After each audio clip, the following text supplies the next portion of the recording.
The BenQ Zowie XL2411P is a monitor that we can place in the input range. With a basic design, it is far from what we can find in other monitors with more stylized lines. The clearest example is in the frames, not as discreet as in other screens. Inside the BenQ Zowie XL2411P mounts a 24-inch TN panel that serves to offer a full HD resolution, or what is the same, 1920 x 1080 pixels.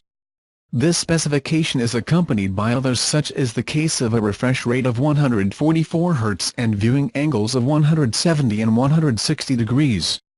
It also has a response time of 1 millisecond and a maximum brightness of 350 candelas per meter squared to accompany a static contrast of 1001 and a dynamic contrast of 12,000,001.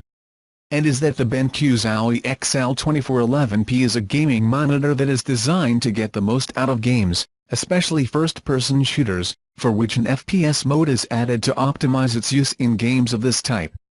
In terms of connectivity, it offers two video inputs in the form of an HDMI input, a DisplayPort jack and a DVI input,